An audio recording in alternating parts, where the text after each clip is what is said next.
Sinjuri, nistidinkom biex tibqgħu magħna llum il-miliet it-tajjeb. Ninsabu f'St. Paul's Pro Cathedral, il-Belt Valletta.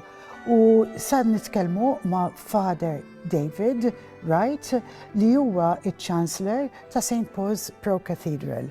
Thank you so much, Fathers. It's a pleasure. You're very welcome. Yes. You're very welcome. We love coming here. I've been here before, but being here at Christmas is so very special. Yeah, I mean, I think all churches are special at Christmas because really the Christmas story is at the foundation of the Christian faith. And I think it's one of those Christian festivals that transcends people's different traditions. We have friends, not only Christians, but of other faiths who celebrate Christmas because there's the spiritual, there's the religious, but there's also the cultural. So, absolutely. And the community, bringing the community together. Because, there's so many nationalities in Malta and not a lot of English services. So I'm sure a lot of people find solace coming here over Christmas. They do. Because I think, as you point out, all our services are in English. So for lots of people in Malta, English is the working language. For lots of Maltese people, English is a language with which they're very familiar. So what we do is accessible to anybody who speaks English. So, that's a great leveler, if you like. Mm-hmm. I love the church. We've done a few programs before when Father Simon was here about the history of the church, but yes. Can you share something with us, something quite brief, just to give a bit of background? Yeah, the cathedral was built because Queen Adelaide, the widow of King William IV, came to Malta to convalesce after an illness and essentially was appalled that there was no Anglican church in Malta. The Anglican congregation were meeting in the basement of the Grand Master's Palace. And churches have lots of people who tell you what they think you should do, but not help you to do it. And Queen Adelaide said, we need an Anglican church in Malta, and she gave them money. So that's how it came to be here.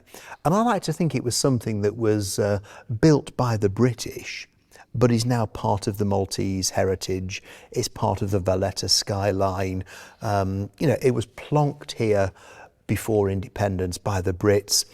We remain here as guests since independence, and we're very, very fortunate in the kindness that we receive from the Maltese people and also from the Catholic Archdiocese. We have good friendships with other Christian traditions. In fact, you have a choir service every Christmas. Yes. Where His Grace, the Archbishop, Charles Scicluna, also attends.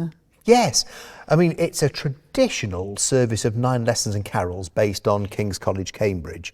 Generally speaking, the final lesson is read by the most senior priest in the church. So Archbishop Charles comes every year. Last year he couldn't come, so Bishop Joseph, his auxiliary, came, and Archbishop Charles reads the final lesson, he gives the blessing, and it's as close as we can get to what's done in the Chapel of King's College, Cambridge every year on Christmas Eve, and it goes back a long, long time. What's your congregation like every Sunday? It's increasingly varied. I think probably 10, 15 years ago, the congregation would have been mostly British expatriates. Now, with the changing face of Malta, we have people from the UK, from India, from Africa. We have some Maltese people in our congregation. It's becoming increasingly international. Do you get interest from Maltese people who are Catholics? We do. More for the special events like 9 lessons and carols, because that's the sort of thing that doesn't really happen in Maltese churches. It's a very English tradition, and people love to come along and share in that. But on our regular Sunday worship and services, we do get a number of Maltese people. What we generally say is our doors are open. If people want to come in and worship with us, they're very welcome. You know, we don't have any denominational questionnaires, if you like, but also we're not trying to sheep steal. That's the important thing to say, that we don't actively recruit people to come in. We simply say we are here, this is how we worship, this is why we worship, and if you wish to join us, you are very, very welcome. And that's especially so at Christmas. Joy to the world, the Lord has come. Let earth receive her King. Let every heart prepare him room. And heaven and nature sing, and heaven and nature sing, and heaven and nature sing. Sinjuri, issa din fil-kċina ta' Alice li hija Mart Father David u sa nitkellmu ftit magħha. Alice, thank you so much. You're welcome. For sharing your kitchen with us and showing us some of your recipes. Oh, right, yes. Excellent. You love cooking? I do. I love cooking. I was brought up as the youngest of 5 children, and my mum was an amazing cook. She made everything from scratch, bread, cake, puddings, everything, and she had a big garden, so I was brought up cooking, really. Wow. And what are your favourite things to cook? I really enjoy cooking old family recipes. So I've got quite a few things, recipes that I've inherited from my mum, also from David's mum and from my grandma as well. So one of the things that I enjoy cooking, especially at this time of year around Christmas, is shortbread, which was one of my mum's favourite recipes as well. It's very English, Scottish also. It is, yes. I think particularly Scottish. I don't know if there's an English twist to it. I use English butter, maybe that makes it different. But I do like to carry on the tradition of the family recipes. And what do you have here with regards to ingredients? Well, it's very simple. My mum's shortbread recipe is 3 ingredients: plain flour, butter, not margarine or spread, and caster sugar. And that's all it is. And how do you go about doing it? okay, well, you have your flour sieved, and then you just rub the butter in with your fingers, a bit like making pastry. But unlike pastry, you want the butter soft and you want the flour quite warm. So it's quite difficult to make in England in the winter, especially if you live in a cold house. Absolutely. Because you need warm fingers. It's much easier here in Malta. And you just rub it in like you would if you're making pastry, really. Sort of letting the air get into it, rubbing it in nicely. And it smells amazing. It's that lovely buttery smell as you rub it in. You seem to do this effortlessly. It's like, do you do this recipe, for example, very often? I do. I make a lot of shortbread at Christmas time. But of course, I grew up watching my mum bake. So I've kind of learned the skill from her, I guess. So once you have the butter rubbed into the flour, I can see you're adding the caster sugar. The caster sugar, yes. And caster sugar, that's very important. Granulated sugar is too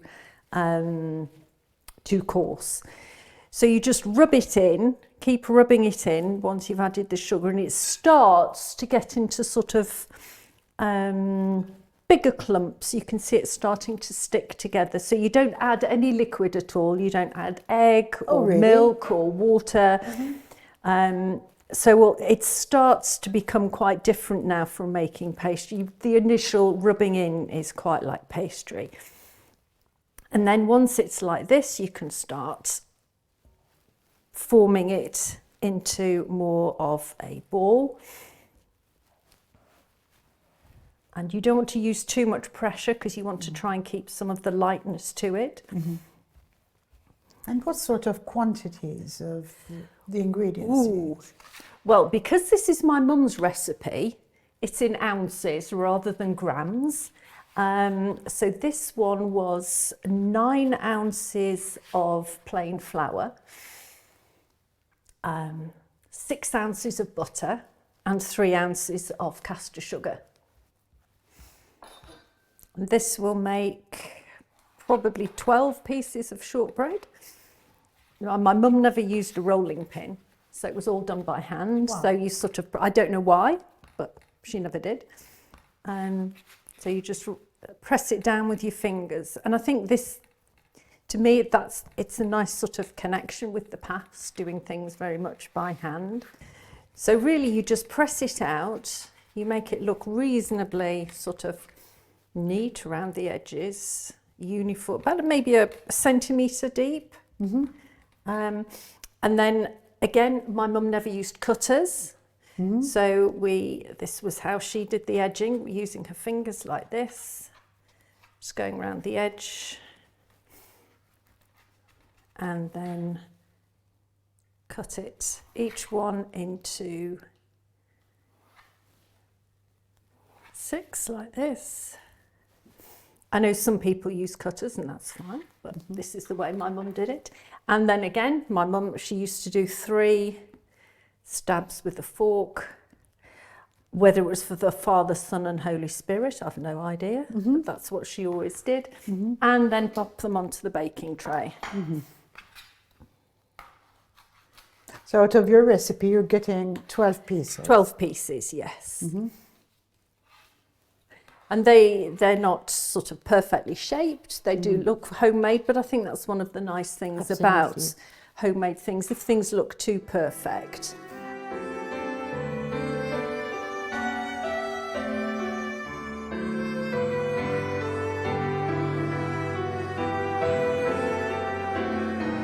So you need a temperature of 170 for how long? About 10 minutes Oh, or so, so so quick. not very long. Absolutely Maybe so 15. quick. How would you serve them? I know you can have them with a cup of tea, plain. Would you Yeah. have them with jam or? Not with jam. When they come out of the oven, I sprinkle a bit of caster sugar on the top. That gives it a nice little sugary touch. You could have them with a glass of sherry, a glass of wine, a whiskey if you're feeling particularly Scottish, or a cup of tea or coffee in the morning. Oh, that's lovely. Thank you so much, Az. Christmas week, what do you have planned on your menu? What are you cooking this week? I'll be cooking some quite traditional things. Normally on Christmas Eve we have a fish pie, which, because I'm from the UK, the fish tends to be North Sea fish, so haddock, smoked haddock, maybe cod, maybe some salmon and prawns, cooked in a white sauce with mashed potato toppings. That's what traditionally we'd have on Christmas Eve. So that's not with a crust. With No, it's with... It's called fisherman's pie, that, isn't it? We just call it fish pie, but Okay. I think I've seen it called fisherman's pie, yes. But it's not your traditional pie with pastry.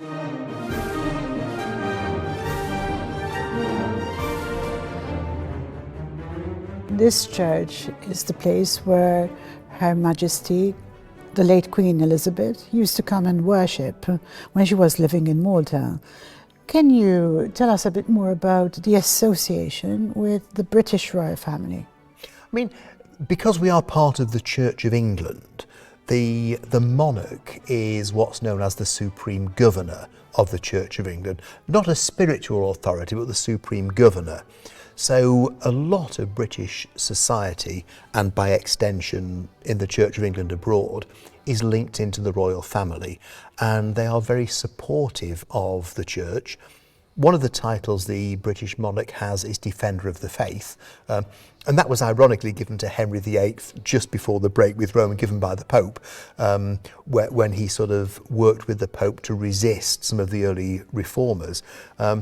So the royal family in Britain are very supportive of the church. Coronations and royal funerals and royal weddings all take place in Church of England church.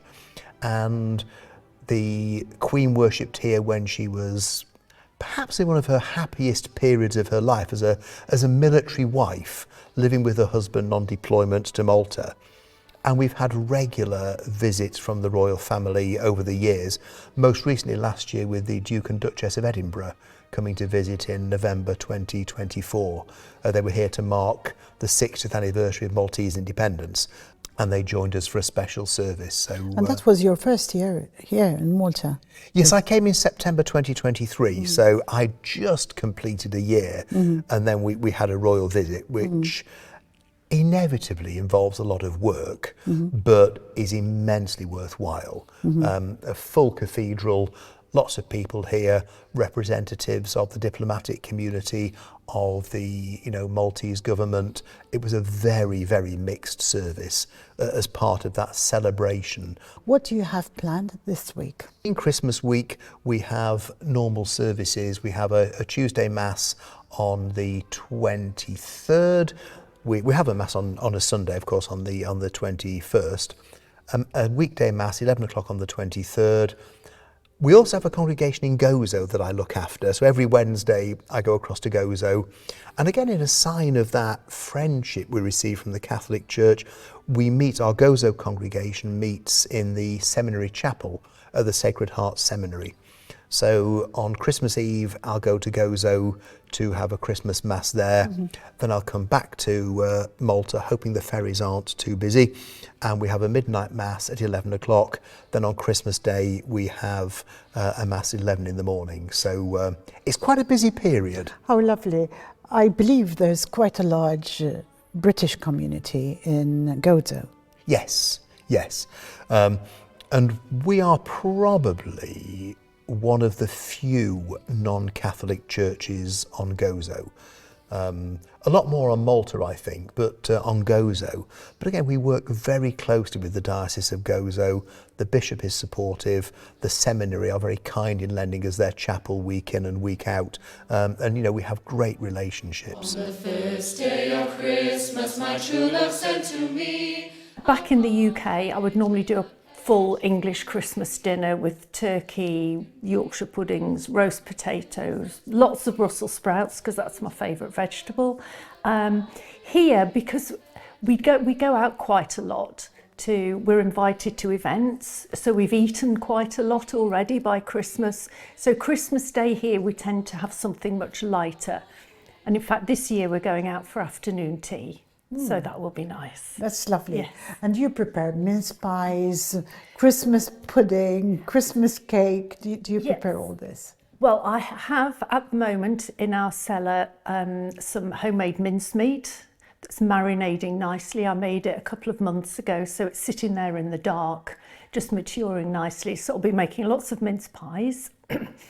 I also make something called Florentines, which again is one of my mum's recipes that her mum made before her. So we've got that history going on. And they're very simple to make, just dried fruits, flaked almonds, and a very small amount of like biscuit batter to hold them together. But it's basically dried fruit and nuts with a bit of chocolate on. Lovely. Very delicious. And so when you're back home with your family, you've got 2 children, as Yes. Father David was explaining. Yes. You tend to do more of the big Christmas dinners. Absolutely. We have what we call Christmas Mark II planned between Christmas and New Year. And we kind of take it in turns to cook. And I think this year it might be the men, so our 2 sons and David, who are doing the cooking, which will be a nice break for me because I've spent over 30 years cooking Christmas dinner. What's the secret of a successful family like that? Is it good Christian values? What do you think? I think it is about the good Christian values. It's about tolerance. It's about understanding that you might have different views from people in your family, but there's no point having big arguments. You just agree to disagree. But also I think that shared history that we have and the shared memories. Because my mum only died in 2020, so we can all remember going, she had a big house, so we can all remember going to her house, her cooking up a storm in the kitchen, certainly initially, and then as she got a bit older and frailer, we'd be cooking the storm up in the kitchen. But all that, those sort of shared memories and family time, I think that's really important.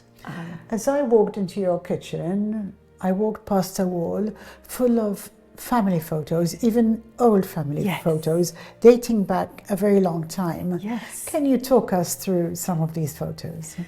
Well, I think probably the oldest one was my grandparents on my father's side on their wedding day in the 1890s. My dad was quite old when I was born. He was 60. So he was born in 1907. So his parents were obviously Victorians. So that's the oldest photograph. And then we have a photograph of my dad as a little boy, looking very sweet and charming. And then some of him and his sister, my Auntie Florence, as young adults, taken on their 21st birthdays. And then we've got my parents' wedding photograph, David's parents' wedding photograph, and then some pictures of our parents in later life as well. As the wife of the head of the Chancellor of Yes. St. Paul's Pro Cathedral, what are your values, family values, to share with our audience today? I think it's about showing love to people in a way that you feel comfortable with. And I know some people are quite demonstrative, you know, a lot of people like, you know, the hugs and that personal contact, other people less so. So it's about making sure that you treat your family the way that they feel comfortable and the way that you feel comfortable. Talking about things that you all find interesting and just coming together and being there for each other, I think is really important. You shared with me some exciting news that you're going to become grandparents. We are, that's very Yes. exciting. When is the big day? The beginning of April. Our son got married in May this year, which was wonderful because the whole family got together. My family, because I'm quite a big family, and then my daughter-in-law's family as well. And we get on really well with her family as well, which is great. We all seem to get on really well, and it was a fantastic Amazing, day. amazing. Let's talk a bit about you coming to Malta. I mean, you came here because your husband was posted here. Yes. Yes. How did you feel about actually coming to Malta? How did you integrate? It was quite a big, well, it was a very big step, obviously leaving the UK. I retired from my job. Which was? I was a primary school head teacher. And I'd stopped doing that about a year before we moved and had gone back to just doing classroom teaching. It was lovely. I'd had enough of being a head teacher. It was a very stressful job. So I retired from that, and it was a big move, sort of physically, but also emotionally. However, I think what made it maybe slightly easier for me was that we've been coming to Malta on holiday for nearly 30 years at that time. So we knew Malta quite well. We'd got Maltese friends already. So it was perhaps not as daunting a step as it might have been had we not had those connections already. And how did you integrate? I mean, Malta is very international today. How do you integrate with the Maltese community and with the international community? Well, with our Maltese friends, we obviously meet up with them and we meet their friends and their family, and that's lovely. So a particularly good pair of friends live up in Maliha. So we go to Maliha for the feast in September, and that's always really great fun.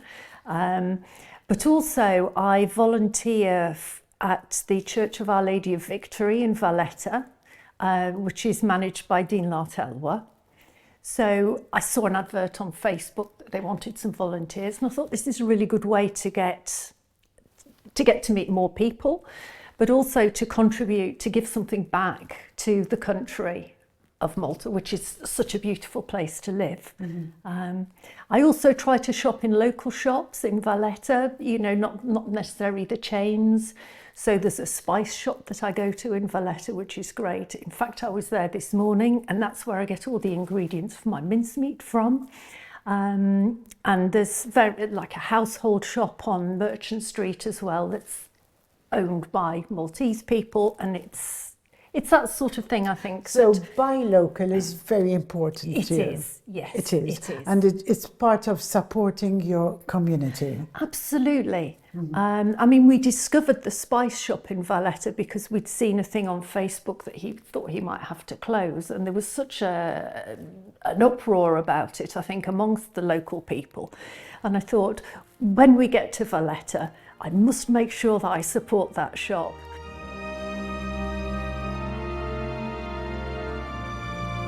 And I like reading, and my knitting needles are red hot at the moment, making very small baby items. Oh, how lovely. And I believe you knitted this tea I cozy did, too. yes. It's a bit elderly, but I'm quite proud of it. And I mean, to me, that's something very British, a tea cozy. It is. It is. It is. Yes. I do like knitting tea cozies. They're quite small. I don't often knit big things because I like to make things to You're finish so quite quickly. domesticated, really. Well, yes. And you enjoy it. I do, and it's a real treat for me because in my working life I didn't have time to do all these things because I was the head teacher of a primary school and it was hard work and it was 7 days a week. You know, I did have relaxation And time. you raised a family at the same Yes, time. absolutely. With a lot of support from David. Right. For example, when the boys were young and needed walking to school, I never took them to school. That was David's job because I had to be at my own school where I was a teacher by sort of 7:30 in the mornings. And I think he really liked it. For him, it was quite a precious time of day being with the boys. On the 6th day of Christmas, my true love sent to me 6 geese a laying. So these are just starting to go slightly brown around the edges. You don't want them any more cooked than that. And then all I do, they need to cool on the baking tray. You just sprinkle on a bit of caster sugar. If there's a little bit too much, it doesn't matter because you can knock it off when they've cooled. And that's it, really. So these are my mum's traditional shortbread triangles. There we go. They look amazing, and the smell is just divine. It is, and it's for me, it's the smell of Christmas as well. I mean, I know sort of Christmas pudding and It's mince the smell pies, of that home spicy cooking, flavour, yes. but this is this rich buttery flavour. So we just need to leave those to cool, and then you can store them in an airtight container for. They're probably best eaten within about 3 days. Do they but- last for 3 days? Not normally, no. Not normally, no. Definitely not. They're one of those things, once you have one, you kind of want another, really. And a partridge in a pear tree. Sinjuri, edin fil-kċina ta' Alice li hija Mart, Father David Wright, li huwa il-kap tal-Knisja Anglikana ġewwa il-Belt Valletta. Qasmet ir-riċetta speċjali tagħha tal-familja tagħha, waħda mir-riċetti ta' varjetà kbira li għandha. Ibqgħu magħna sa ngħaddu għal ftit riklami u sa nkunu magħkom dal-waqt il-Miliet it-Tajjeb.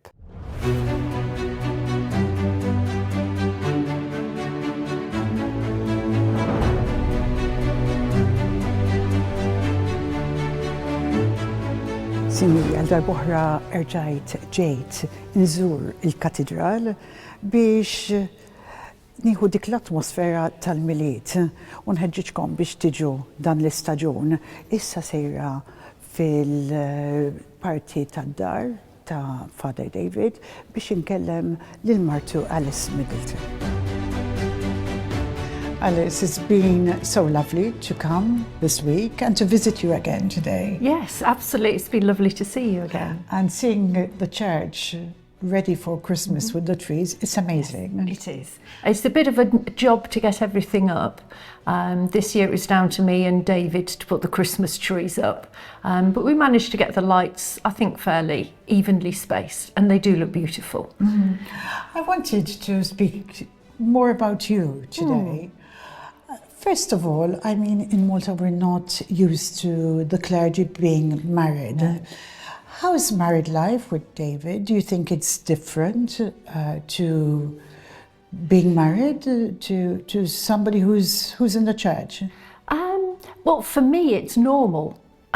Because when I married David, he was at theological college, which is like the seminary. So he's always been part of the church while I've been married to him. I think what's different perhaps for me is, and for other clergy spouses, is that you can't ever go away for the weekend, or occasionally you can. He gets 6 Sundays a year off.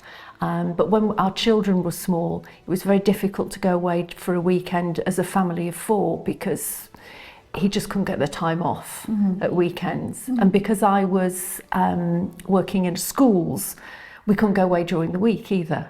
But apart from that, and the fact that we can never go away on holiday for Christmas or for Easter, I think it's probably quite like being married to somebody else. But I don't know, because I've never been married to anybody else. Absolutely. But it's very different in Malta, in the Catholic Church, because priests are not allowed to get married. What do you think of that? What are your personal thoughts? Well, having grown up as an Anglican, where it's quite normal for priests to be married, I kind of think it's a shame that they can't be married if they want to. I don't think there should be any compulsion. And I don't want to upset anybody. But from where I'm coming from, it's quite normal for priests to be married. Although obviously Catholic priests in England can't marry either. And I think it's a source of sadness for some of them that they can't. But it's about balancing their vocation to the priesthood, perhaps with their personal vocation, because I think maybe being married is a vocation as well. And obviously within the Roman Catholic Church, you've got a conflict between those two. And I think it's a shame, because I think some Roman Catholic priests would make, I'm sure, great husbands, great fathers, but they know the rules when they go to seminary. And I personally think it's a shame, but I wouldn't judge anybody for thinking that they should be sick, because you get a lot of Anglican priests who are not married as well, because that can be as I say, a calling as well. But here we're talking about freedom of will, really. Yes. I know it's a tricky one, isn't it? And I don't want to be too controversial. Do you think a married priest has better insights to give advice to his parishioners? I think they can do, yes. If it's the right sort of priest who learns from his, or in the Anglican Church, maybe her experiences, I think they can understand perhaps the difficulties that you might come across in relationships, or balancing family life with work, because that's an issue for priests and for lay people as well, isn't it? On the other hand, I think if priests aren't married, they could maybe stand back and be a bit more objective. Maybe they're less likely to get emotionally connected. I don't know. I mean, David's very good at standing back, and whilst being empathetic with somebody, he doesn't get emotional with them. Does that make sense? That makes a lot of sense. A lot of questions come to mind now, because I never really thought about it. But for example, in the instance that a married couple and the man is a priest in the Anglican Church, in the event that they want to divorce, what happens? Oh, legally, or following the church, I don't really know. They can get divorced, but it's something that they would talk through with their bishop, I guess. But that's allowed. It is. And remarriage is allowed. It is in certain circumstances. I think where there would be a problem with remarriage, which is the case for anybody, whether they're a priest or not, if they want to be remarried in church, whether the new relationship was the cause of the first relationship to break down. And then they wouldn't be allowed to. Can we speak about the late Queen Elizabeth, who was the head of the Anglican Church, and now you've got King Charles. Yes. Have you seen a difference with the transition from Queen Elizabeth to King Charles? I think King Charles is perhaps, and this is my perception, I don't know if this is something that he meant to do, he seems quite a little bit more relaxed about it. Not relaxed in that the church isn't important to him, because I believe it is, and I think his faith is very important to him and to the Queen Camilla as well. But I think he has a fresher approach to it, and I think he's trying to get rid maybe of some of the I don't know if stuffiness is the right word, but some of that, you know, the pomp and ceremony, although having seen the coronation, that was full of pomp and ceremony, it was amazing. But since then, I think it's things are perhaps a little bit lower key. So modernising. Modernising, yes. And I think he's very open and accepting of other faith traditions, which is really important because the UK is a multi-faith country, although the Church of England is the established church. But I think he's very open and welcoming to other faiths. And I think he's been like that throughout his time as Prince of Wales as well. He's very multicultural minded, I think. He is. I think he's very open to the breadth of what constitutes British people. I was asking you about divorce for Anglican priests, Yes. but King Charles is the head of the Anglican Church, and he's divorced and remarried himself. Yes. So I suppose that answers our question. Yes, but I'm not sure if this is true, but I don't think he married Camilla in church. I think they got married in a register office. I think. Might need to check that. Yes. But they were blessed at the chapel, but I don't think they got married in the church. What legacy has the late Queen Elizabeth left on the Anglican Church? I think her example of a simple devotion to God, and like with her Christmas messages, she was always very God-focused and family-focused, even though she, you know, an incredibly wealthy woman, powerful, you know, I don't know how many homes she's got, but she really focused, I feel, on family and on her personal relationship with God, not just her role with God as the Supreme Governor of the Church of England. And in fact, this week we'll have the King's speech. Yes, we will. Yes. And there's always a focus on spirituality. Absolutely. And I think that's really important for people to see, because sometimes people think that to be a Christian or to have a faith, you have to go to the church or the mosque or the temple. And that is important, but at the same time, it's known that it's important that you can have a relationship with God, not just on a Sunday morning at 11 o'clock, that it's part of your life, it's a thread that runs through. We wish you a Merry Christmas, we wish you a Merry Christmas, we wish you a Merry Christmas and a Happy New Year. Good tidings we bring to you and your King. We wish you a Merry Signori, Christmas. grazzi li qed issegwu il-programm. Ibqgħu magħna sankomplu nitkellmu ma' Father David Wright u għal dawk li inaqdu magħna issa l-miliet it-tajjeb. Thank you so much, Father. A pleasure, a pleasure. It's lovely to see your church and your Christmas display. Tell us something else about it. Well, this is sort of a small selection of a much larger range that we have in our gift shop. And the gift shop is there primarily to raise much needed funds for the cathedral, but also right at the heart of the gift shop is a selection of olive wood items made by a Palestinian Christian group in Bethlehem. So they're people who are struggling now, and a small way in which we can help them is that we have regular orders of the olive wood crafts that they make, and we sell them in our gift shop.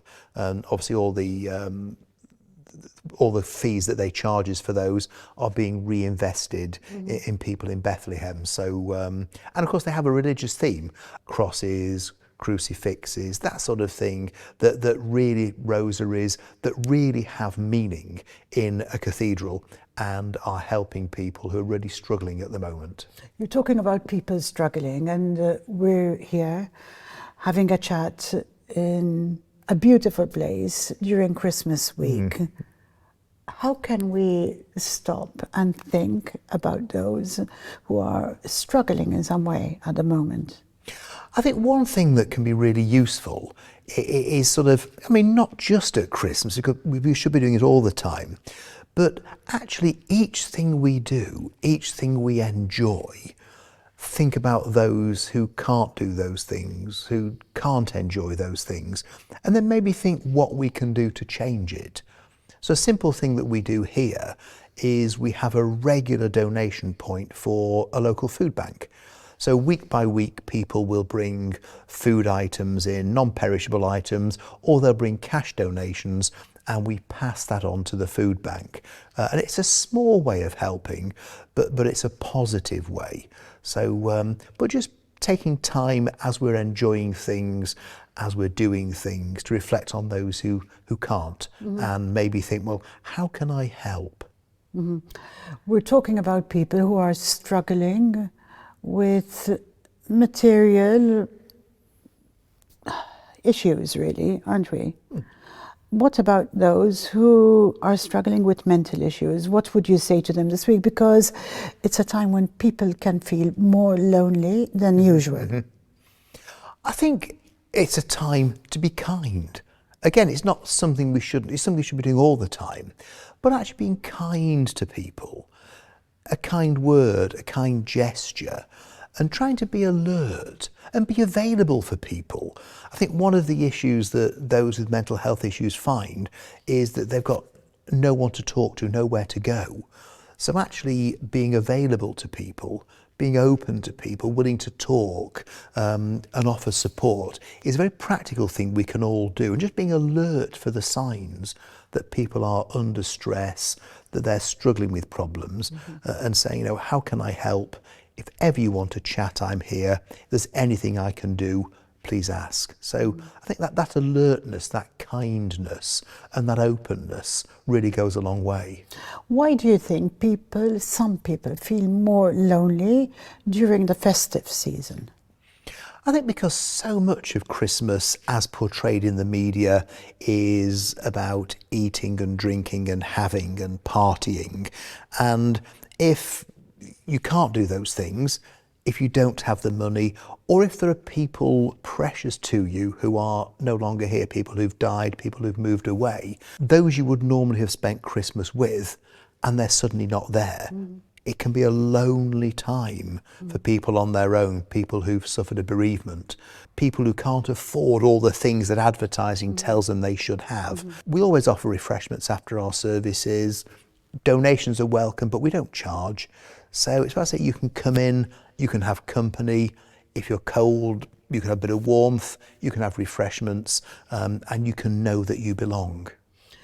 You're speaking about people who've gone through bereavement. What about those people, especially in Malta, an island so small where distances are very short, who have family around, but for some reason are not going to be with their families because there's problems with the families, arguments, perhaps they refuse to see each other. There are people who can feel very lonely about that.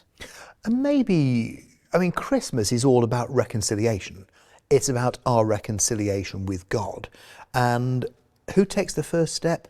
It's God who does in sending Jesus. He doesn't wait for us to take the first step. He takes the initiative. He takes the first step. He opens himself in vulnerable love to us.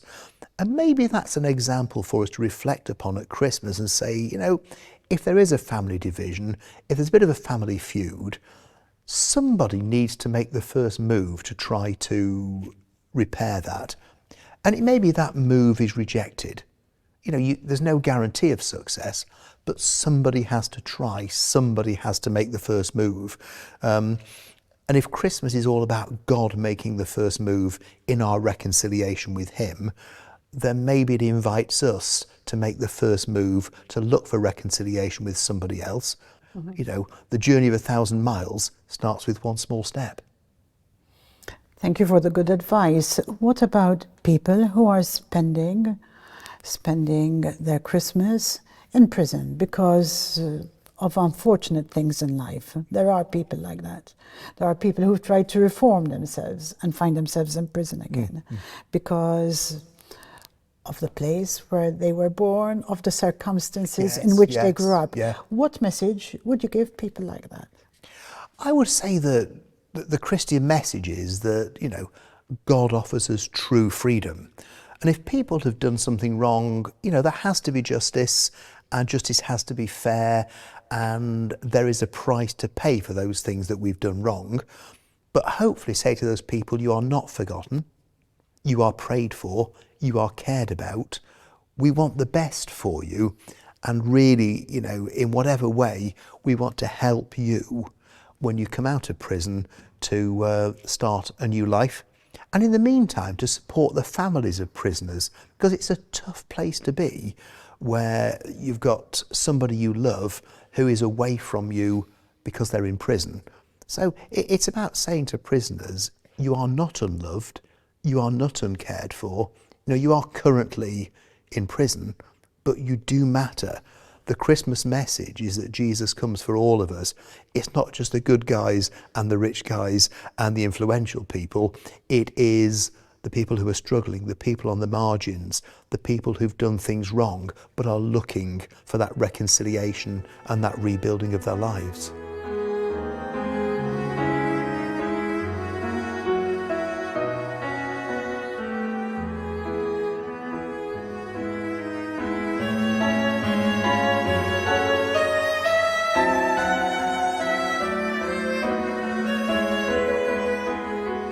I was brought up much to the envy of my schoolmates having homemade bread, homemade cake.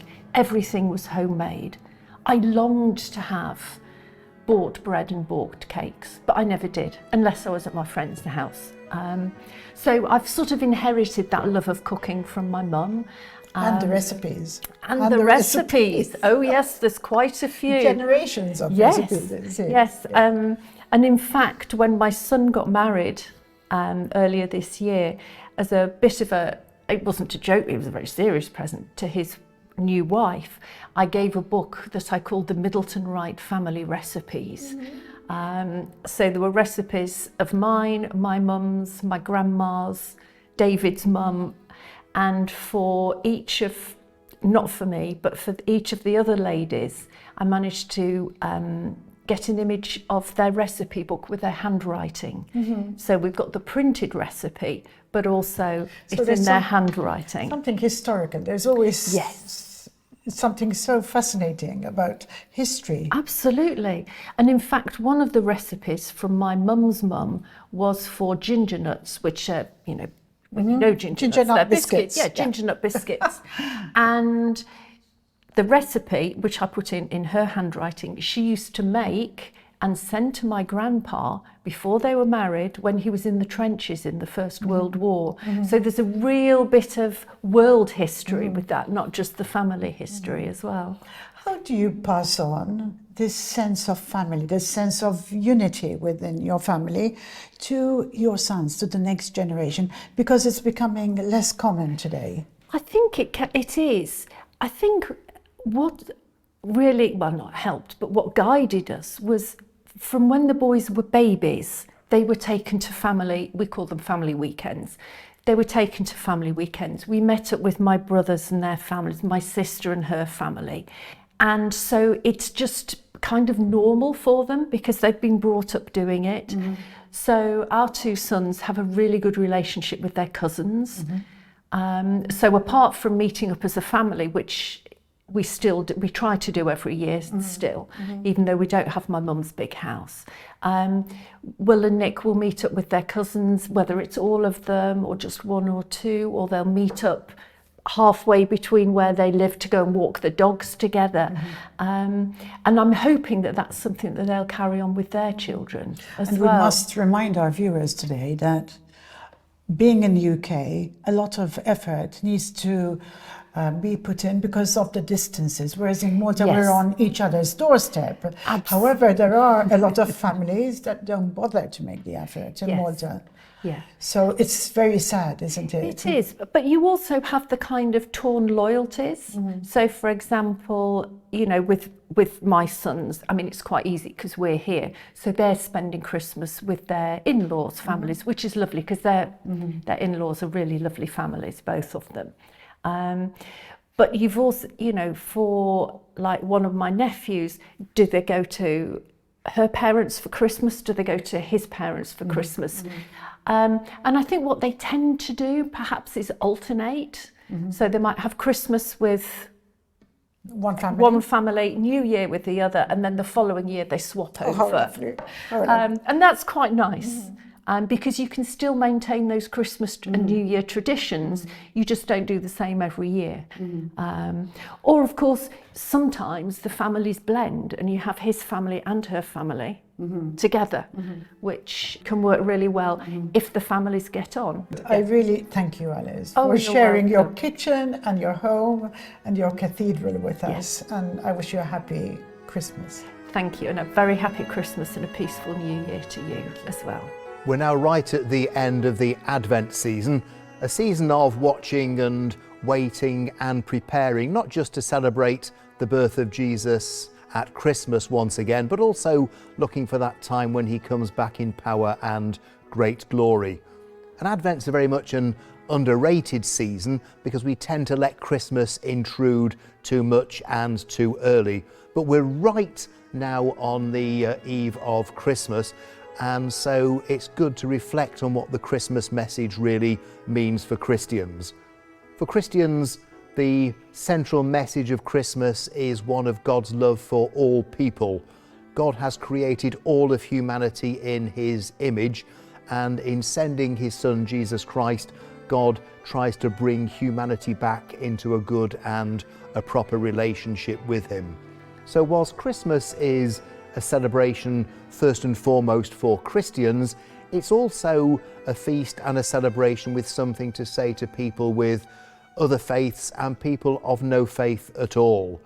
And this Cathedral Church of St. Paul here in Valletta, and any other church here in the Maltese Islands or the world over, would love to welcome you for its Christmas celebrations. You're welcome if you are a devout Christian, if you're struggling with your Christian faith, if you had no faith, or indeed if you are of a different faith. You're welcome to come along and hear again the message of the angels, the joy of Mary and Joseph, the wonder of the shepherds, and the glory of the Christ child. So please know that this Christmas is about God loving humanity and blessing humanity and coming to redeem humanity. Know that at Christmas you are loved by God, and know that you are welcomed by any church that you would like to go into as you come along and celebrate the joy of the birth of Jesus Christ as a sign of God's unending and unconditional love for all of us. On behalf of all of us here at St. Paul's Pro Cathedral, I wish you a very happy and blessed Christmas and a peaceful New Year.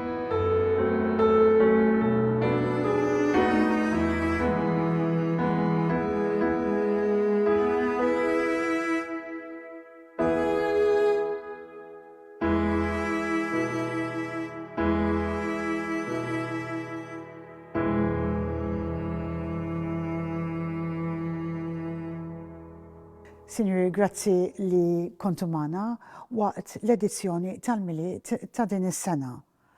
Ix-xandira saret minn St. Paul's Pro Cathedral il-Belt Valletta u tkellimna mal-kanonku Father David Wright u s-sinjura tiegħu Alice Middleton. Jekk għandkom xi kummenti ibatuhom permezz tal-WhatsApp fuq in-numru li jidher fuq l-iskrin. Jiena Hogg għal Net TV u nixtieqilkom il-miliet tajjeb.